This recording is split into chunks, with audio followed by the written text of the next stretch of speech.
একটি তুচ্ছ ঘটনা, রিকশা এবং মোটরসাইকেলকে সাইড দেওয়া নিয়ে গত 17 ফেব্রুয়ারি রাত 10টার দিকে উত্তরায় এক দম্পতির উপর রামদা দিয়ে প্রকাশ্যে হামলা।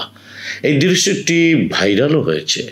প্রতিদিনই এরকম হামলা হচ্ছে, যেন কোনোভাবেই প্রোটেক্ট করা যাচ্ছে না। আইন শৃঙ্খলা পরিস্থিতি পুরোপুরি রিস্টোর এখনো হয়নি। কেউ কাউকে মানছে না, ধৈর্য একেবারেই নেই, অধৈর্য সবাই।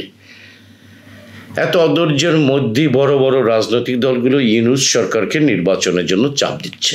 সেটি আবার কোন আঙ্গিকে হবে, স্থানীয় না জাতীয়, কোনটি আগে? এই নিয়ে তর্ক বিতর্কে লিপ্ত বড় বড় রাজনৈতিক দলগুলো সহ অগস্ট বিপ্লবের যোদ্ধারা এবং টকশোতে উপস্থিত সম্মানিত তার্কিকগণ। নির্বাচন নিয়ে স্বৈরাচারী মনোভাব এবং ডিকটেটমূলক অব্যাহত বক্তব্য দিয়ে যাচ্ছেন বিএনপির কতিপয় হাই প্রোফাইল নেতৃবৃন্দ। তাদের দলের নেতাকর্মীরা নিজেরা জেলায় জেলায় বৈষম্য বিরোধী ছাত্রদের নামে ভয়ভীতি প্রদর্শন করে বিভিন্ন পেশাজীবী সংগঠন দখল অব্যাহত রাখছে। যেখানে সরকার কর্তৃক দুই একটি সংগঠনে অ্যাডমিনিস্ট্রেটর নিযুক্ত করা হয়েছে, কেন নিযুক্ত করা হয়েছে? সেখানে কিছু করতে না পেরে নির্বাচনমুখী সৎ এবং দলনিরপেক্ষ ব্যবসায়ীদের নামে মিথ্যা মামলার করার ভয় দেখানো হচ্ছে এবং মামলাও করা হচ্ছে। এটি হচ্ছে মবস মামলা, দলগতভাবে ভালো মানুষের বিরুদ্ধে মামলা। স্বৈরাচারের দোসর ট্যাগ উচ্চারণ করে দলবদ্ধভাবে দখল সহ অপতৎপরতায় লিপ্ত রয়েছে পুলিশ, নির্বিকার, নিরুপায়। প্রশ্ন হচ্ছে, স্থানীয় নির্বাচনে বিএনপির কেন এত ভয়? কারণ বর্তমানে বিরাজিত অবস্থায় বিএনপির নেতাকর্মীরা পাড়ায়, মহল্লায়, গঞ্জে, গ্রামে, জেলায়, রাজধানীতে যেভাবে অশুভ দখলদারি বিজনেসে যুক্ত হচ্ছে, তা নাগরিকদের মধ্যে বিএনপি সম্পর্কে নেগেটিভ ধারণা জন্মাচ্ছে।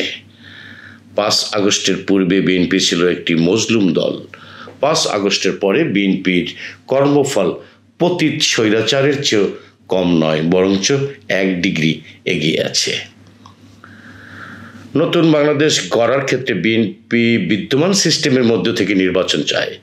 ছাত্র জনতাকে আশাহত করেছে এই জন্য যে বিএনপি নিজ কর্মফলের জন্য এখন কোটি কোটি ভোট যে হারাবে, এতে কোনো সন্দেহ নেই। নাম্বার 2, স্থানীয় নির্বাচনে আগে হলে বিএনপি দলীয় বিশৃঙ্খলা পরিস্থিতির ভেতরে পড়বে। দলীয় নির্দেশনা মানবে না উচ্ছৃঙ্খল নেতাকর্মীরা।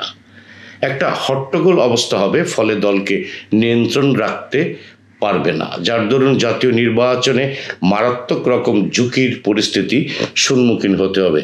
পক্ষান্তরে অন্য দলগুলির জন্য এরকম অবস্থার সম্মুখীন হতে হবে না। বিদ্যমান সিস্টেমে নির্বাচন হলে বিএনপি লাভবান হবে বলে তাদের ধারণা, আর সংস্কার হলে বিএনপির জন্য এভারেস্ট সমতুল্য বাধা আসবে সামনে। সময়ের প্রয়োজনে বিএনপি সহ সকল রাজনৈতিক দলগুলো মানবিক সংগঠনে রূপান্তরিত না হলে রাজনৈতিক ভবিষ্যৎ এদেশের অন্ধকার। সবশেষে বর্তমান সময়ের একজন পরিচ্ছন্ন রাজনীতিবিদ ব্যারিস্টার ফুয়াদ আবদুল্লাহ, তার দল এবি পার্টির সভাপতি মুজিবুর রহমান মঞ্জু বিরাজমান পরিস্থিতিতে সংস্কার ব্যতীত নির্বাচন করলে তা হবে আবার স্বৈরাচারী ব্যবস্থায় পুনরায় ফিরে যাওয়া। দলগুলিকে মনে রাখতে হবে, সব নাগরিক কিন্তু বলদ নয়। Thank you so much. Open জানালা।